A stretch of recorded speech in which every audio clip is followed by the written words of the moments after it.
آج ہم انشاءاللہ والدین کے لیے دعاؤں کے بارے میں بات کریں گے کہ ہم کس طرح ان کے لیے بہترین دعائیں کر سکتے ہیں، کیونکہ والدین وہ ہستی ہیں جن کے احسانات ہم پر سب سے زیادہ ہیں۔ ان کے احسانات کا بدلہ ہم چکا نہیں سکتے، لیکن ہاں، ایک صورت ہے کہ ہم ان کے لیے زیادہ سے زیادہ دعائیں کریں،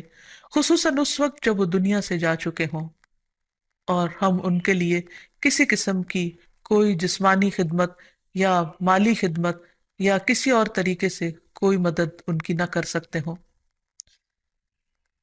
اللہ سبحانہ تعالیٰ کو دعا کرنا بہت پسند ہے۔ اللہ تعالیٰ فرماتے ہیں وَقَالَ رَبُّكُمُ ادْعُونِي أَسْتَجِبْ لَكُمْ، اور تمہارے رب نے فرمایا کہ مجھ سے دعا کرو، میں تمہاری دعا قبول کروں گا۔ تو اللہ سبحانہ تعالیٰ نے خود ہمیں حکم دیا ہے کہ مجھ سے مانگو، تو ہمیں اللہ سبحانہ تعالیٰ کی اطاعت کرتے ہوئے مانگتے رہنا چاہیے۔ اور ویسے بھی ایک اور آیت میں آتا ہے وَإِذَا سَأَلَكَ عِبَادِي عَنِّي، اور جب آپ سے میرے بندے میرے بارے میں پوچھیں، یعنی اللہ سبحانہ تعالیٰ کے بارے میں کہ ہمارا رب کہاں ہے، ہم اس سے کیسے دعا کریں، تو آپ ان کو بتائیے فَإِنِّي قریب، میں تو قریب ہوں، بہت قریب، دور نہیں ہوں، بیچ میں کسی اور کو لانے کی ضرورت ہی نہیں، سب سے زیادہ تو میں ہی تمہارے قریب ہوں۔ اجیب دعوت الداعی اذا دعانی، میں پکارنے والے کی پکار کا جواب دیتا ہوں جب بھی وہ مجھے پکارتا ہے، دن کو پکارتا ہے یا رات کو پکارتا ہے، غم میں پکارتا ہے یا غصے میں پکارتا ہے، بھوک میں پکارتا ہے یا بیماری میں پکارتا ہے، جب بھی پکارتا ہے میں اس کی پکار سنتا ہوں۔ تب اس کو کیا چاہیے کہ فَلْيَسْتَجِيبُوا لِي، چاہیے کہ وہ بھی میری بات مانے، یعنی اگر وہ چاہتے ہیں کہ ان کی دعائیں سنی جائیں تو انہیں میری اطاعت کرنی چاہیے۔ وَلْيُؤْمِنُوا بِي، اور چاہیے کہ مجھ پر ایمان لائیں، مجھ پر اعتماد کریں، مجھے اپنا رب مان لیں، لعلہم یرشدون، شاید کہ وہ سیدھی راہ پائیں، ان کو صحیح راستہ مل جائے۔ ہوتا یہ ہے کہ جب انسان کی زندگی میں کوئی مشکل آتی ہے تو اس کے پیچھے کوئی مقصد ہوتا ہے، کوئی حکمت ہوتی ہے۔ اللہ سبحانہ تعالیٰ اپنے بندے کو اپنے اور قریب کرنا چاہتا ہے، اس لیے وہ اس کو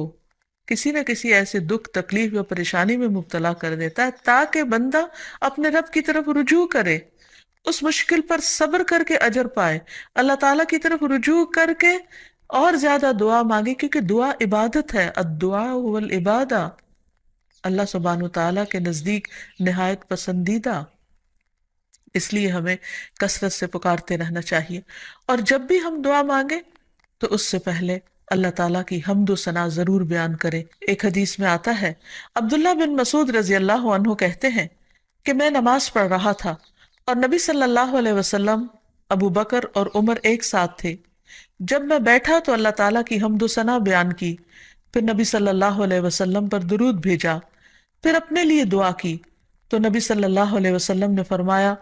مانگو عطا کیا جائے گا، مانگو عطا کیا جائے گا۔ تو اس سے پتہ یہ چلتا ہے کہ دعا سے پہلے اللہ تعالیٰ کی حمد و ثنا بیان کرنا ضروری ہے۔ اللہ تعالیٰ کی حمد و ثنا کے بے پناہ کلمات ہیں، لیکن آج ہم ان کلمات میں سے ایک کلمہ جو اللہ تعالیٰ کو بے حد محبوب ہے وہ آپ کو بتاتے ہیں، جو نماز کے آغاز میں بھی پڑھا جاتا ہے، اور نماز کے علاوہ بھی اگر اللہ تعالیٰ کی حمد و ثنا کرنا ہو تو اس دعا کو پڑھ سکتے ہیں۔ سبحانک اللہم و بحمدک و تبارک اسمک و تعالی جدک و لا الہ غیرک، اے اللہ تو پاک ہے اپنی تعریف کے ساتھ، تیرا نام بڑا ہی برکت والا ہے، تیری بزرگی بلند و برتر ہے، تیرے علاوہ کوئی بھی الہ نہیں ہے۔ تو بہرحال والدین کے لیے دعا کرنے سے پہلے اللہ سبحانہ تعالیٰ کی حمد و ثنا بیان کیجئے، پھر نبی صلی اللہ علیہ وسلم پر درود بھیجئے، اور پھر اپنے ماں باپ کے لیے دعائیں کیجئے، کیونکہ یہ اللہ تعالیٰ کا حکم بھی ہے وَقُلْ رَبِّ ارْحَمْهُمَا كَمَا رَبَّيَانِي صَغِيرًا،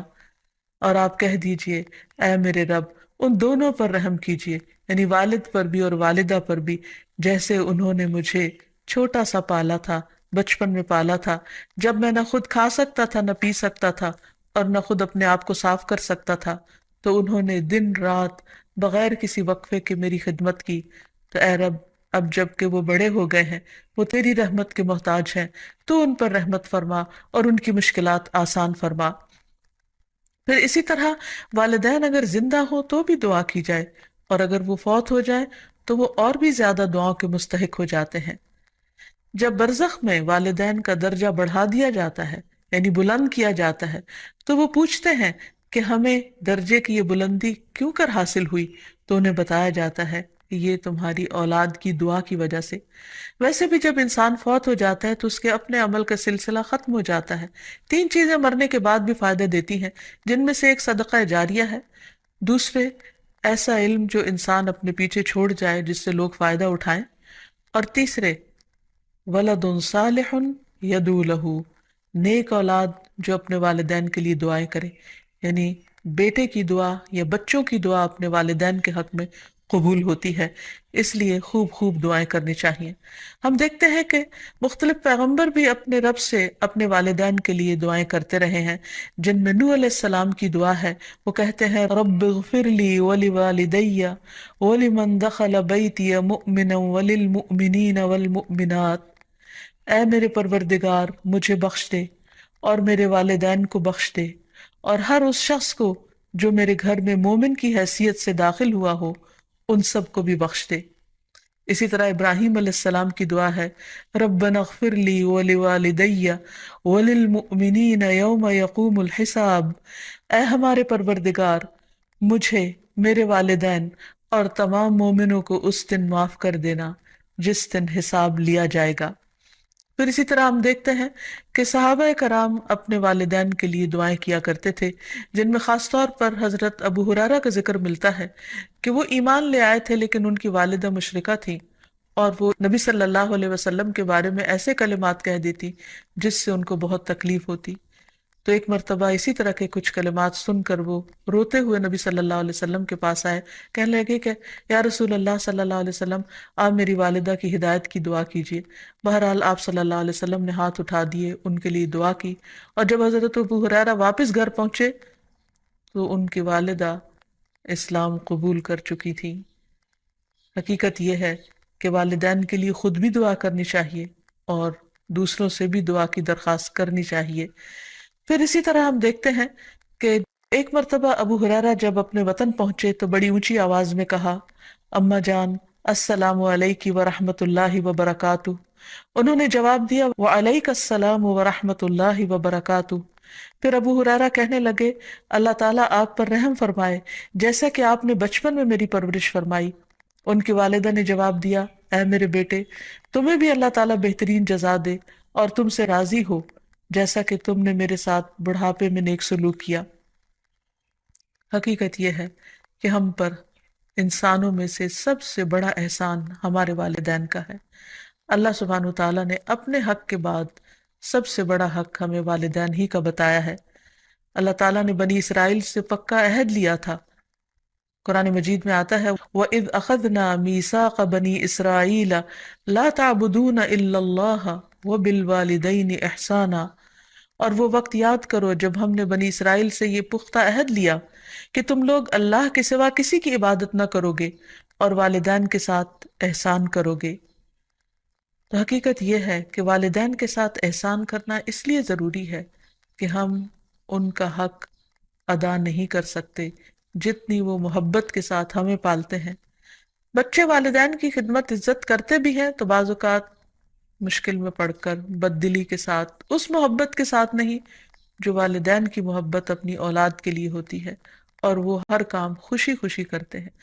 والدین اپنے بچوں کے بڑا ہونے کی دعائیں مانگتے ہیں، لیکن جب والدین بوڑھے ہو جاتے ہیں تو بچے ان کے خیر و عافیت کے ساتھ دنیا سے رخصت ہونے کی دعائیں مانگتے ہیں۔ والدین میں سے بھی خاص طور پر ماں کا حق ادا کرنا اور بھی زیادہ ضروری ہے، کیونکہ باپ کے مقابلے میں بچے کی پیدائش، تعلیم اور تربیت میں ماں کا حصہ اور ہاتھ زیادہ ہوتا ہے، وہ تکلیفیں بھی زیادہ اٹھاتی ہے۔ اور والدین کے لیے دعائیں کرنے کے ساتھ ساتھ ان کے ساتھ ادب اور احترام کا سلوک بھی کرنا چاہیے، خواہ وہ مسلمان نہ بھی ہوں، خواہ وہ اللہ تعالیٰ کے فرما بردار نہ بھی ہوں۔ اس سلسلے میں ہم دیکھتے ہیں کہ حضرت اسما کی والدہ ان کے پاس آئیں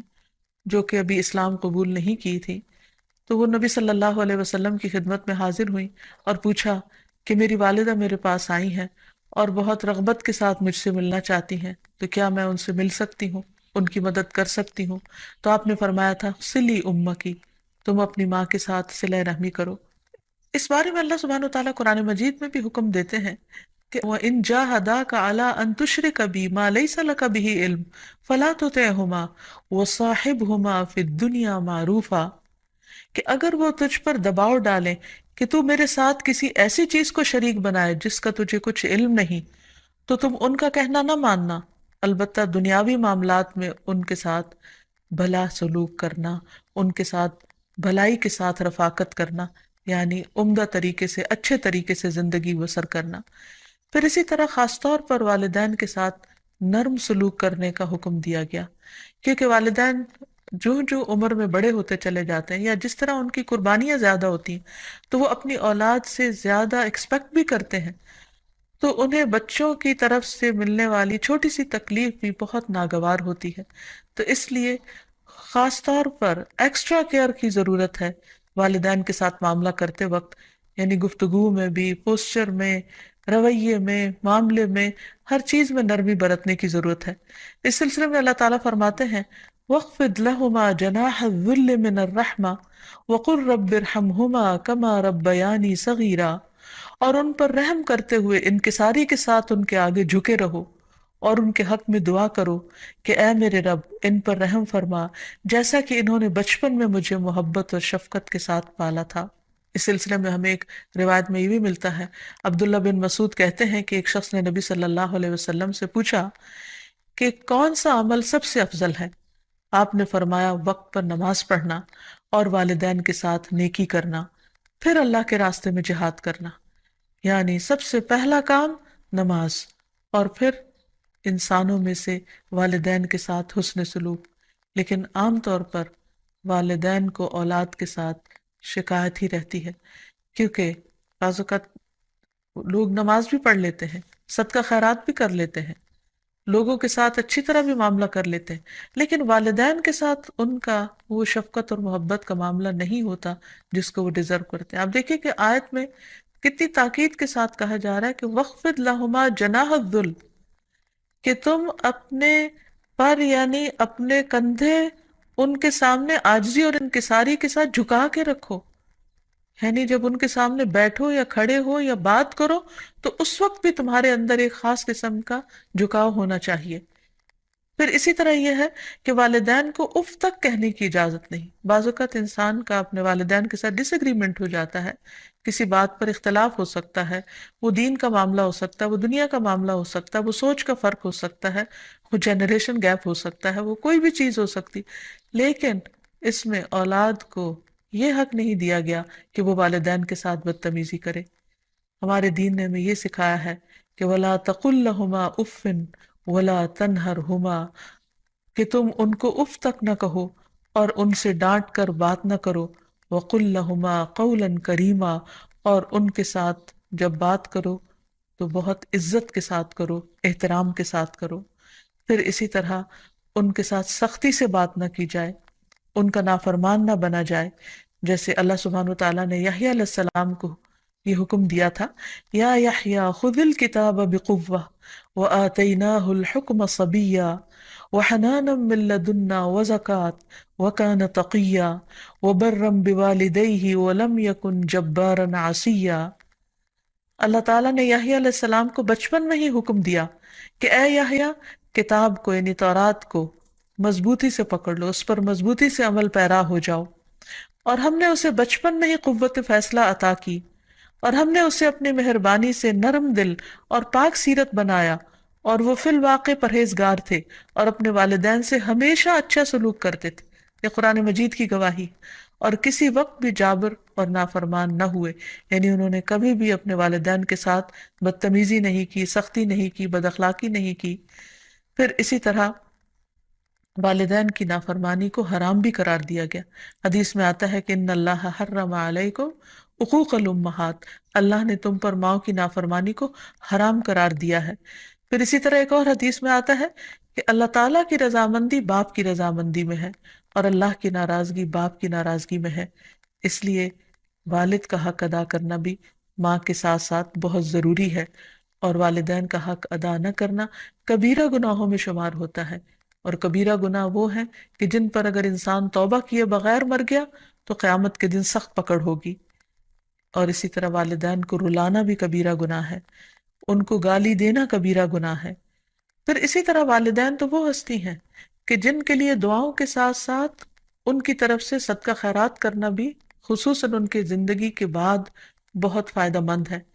انسان کو اگر زندگی میں کچھ مشکل پیش آئے، اپنے بچوں کی طرف سے کوئی پریشانی ہو، یا اپنی صحت کی طرف سے، یا کاروبار اور روزگار میں اگر کوئی پریشانی ہو، تو اس وقت انسان کو اپنے والدین کے ساتھ حسن سلوک کرنا چاہیے۔ یہ ان نیکیوں میں سے ہے جس کی وجہ سے انسان کی مشکل بہت جلد حل ہو جاتی ہے، اور خصوصاً صدقہ دیتے وقت والدین کی طرف سے، یعنی ان کو ثواب پہنچانے کی نیت سے صدقہ کیا جائے۔ اس سلسلے میں ہم دیکھتے ہیں ایک آدمی نے نبی صلی اللہ علیہ وسلم سے عرض کیا، میرے والد فوت ہو گئے ہیں اور انہوں نے مال چھوڑا ہے لیکن وصیت نہیں کی، تو کیا میں ان کی طرف سے صدقہ کروں تو ان کے گناہ معاف کر دیے جائیں گے؟ آپ نے فرمایا ہاں۔ اسی طرح حضرت عائشہ سے روایت ہے کہ ایک آدمی نبی صلی اللہ علیہ وسلم کے پاس آیا اور عرض کی کہ یا رسول اللہ، میری والدہ بغیر وصیت کے فوت ہو گئی ہیں، اور میرا گمان ہے کہ اگر وہ بات کرتی تو صدقہ کرتی، اگر میں ان کی طرف سے صدقہ کروں تو کیا ان کو اجر ملے گا؟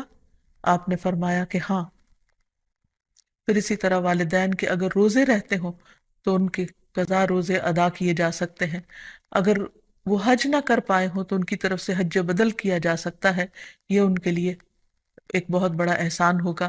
پھر اسی طرح ان کی نظر پوری کی جا سکتی ہے کہ اگر انہوں نے زندگی میں کسی سے کوئی وعدہ کیا ہو اور وہ اسے پورا نہ کر سکے ہوں، اللہ تعالیٰ کے لیے کوئی نظر مانی ہو اور اسے پورا نہ کر سکے ہوں، تو اس کو ادا کر دیا جائے۔ تو خلاصہ یہ ہے کہ انسان اپنے والدین کے ساتھ جو احسان کر سکتا ہے، اس میں جب وہ زندہ ہوں تو ان کا دل خوش کرے، ان کی خدمت کرے، ان پر اپنا مال خرچ کرے، ان کی اطاعت اور فرما برداری کرے، خواہ وہ اللہ کے فرما بردار ہوں یا نہ ہوں، ان کے ساتھ حسن سلوک کرتا رہے۔ جب وہ فوت ہو جائے تو ان کی طرف سے صدقہ خیرات کرے، والدین کے دوستوں کے ساتھ حسن سلوک کرے، اور اس کے ساتھ ساتھ ان کے لیے خوب خوب دعائیں کرے، اور خصوصاً یہ مختصر سی دعا جو اللہ سبحانہ و تعالیٰ نے خود حکم دیا ہے کرنے کو، رب ارحمہما کما ربیانی صغیرا، اس دعا کی خوب خوب تکرار کرے اور ان کی بخشش کی بھی دعا کرے۔ اور آخر میں ہم سب دعا کرتے ہیں اپنے والدین کے لیے کہ اللہ تعالیٰ ان پر اپنی رحمتیں فرمائے اور ان کو اپنا پسندیدہ بنا لے، اور اگر وہ دنیا سے جا چکے ہیں تو انہیں جنت میں اعلیٰ مقامات عطا فرمائے۔ وآخر دعوانا ان الحمد للہ رب العالمین۔